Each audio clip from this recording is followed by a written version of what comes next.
इचलकरंजी शहराचे माजी आमदार माननीय श्री सुरेश हाळवणकर साहेब यांना वाढदिवसाच्या हार्दिक शुभेच्छा.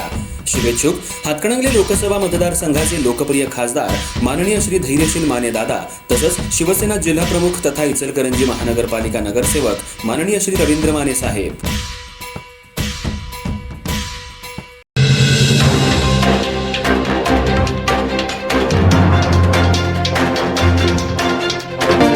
इचलकरंजी शहरात शेअर मार्केटमध्ये गुंतवणूक केल्यास दरमहा मोठा नफा मिळवून देण्याचा आमिष दाखवत तब्बल 48 गुंतवणूकदारांची सुमारे 2,25,57,972 रुपयांची फसवणूक झाल्याचा धक्कादायक प्रकार उघडकीला आलाय.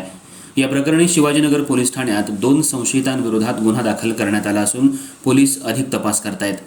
शिवाजीनगर पोलीस ठाण्यात दाखल झालेल्या फिर्यादीनुसार इचलकरंजीतल्या व्यापारी आणि real estate agent Chandrakumar Omprakash Shirguppe यांनी ही तक्रार दिली आहे.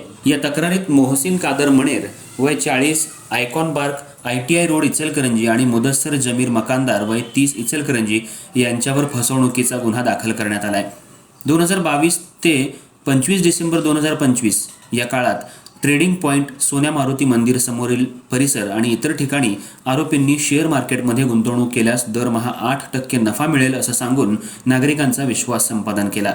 सुरुवातीच्या काळात काही गुंतवणूकदारांना परतावा देऊन विश्वास निर्माण करण्यात आला. त्यानंतर अधिकाधिक लोकांकडून मोठ्या प्रमाणात रक्कम जमा करून घेण्यात आली. फिर्यादीसह एकूण 48 गुंतवणूकदारांकडून आरोपींनी रोख, ऑनलाईन व्यवहार, RTGS आणि धनादेशाद्वारे एकूण 2,25,57,972 रुपये स्वीकारल्याचं तक्रारीत नमूद आहे.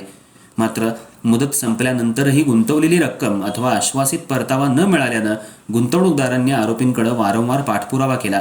दरम्यान डिसेंबर 2025 पासून प्रमुख आरोपी आपल्या कुटुंबियांसह राहत्या घरातून निघून गेला असून त्याचा मोबाईल फोनही बंद असल्याचं समोर आलंय. तसंच कार्यालयही बंद करण्यात आल्यानं गुंतवणूकदारांना फसवणुकीची खात्री झाली. त्यानंतर पीडितांनी कोल्हापूर पोलीस अधीक्षकांकडे तक्रार दाखल केली होती. प्राथमिक चौकशीनंतर अप्पर पोलीस अधीक्षकांच्या आदेशानुसार शिवाजीनगर पोलीस ठाण्यात गुन्हा दाखल करण्यात आलाय. भारतीय न्याय संहिता 2023 मधील संबंधित कलमांसह महाराष्ट्र ठेवीदारांच्या हितसंबंधांचं संरक्षण अधिनियमाअंतर्गत गुन्हा नोंद करण्यात आला असून पुढील तपास पोलीस निरीक्षक शिवाजी गायकवाड करतायत.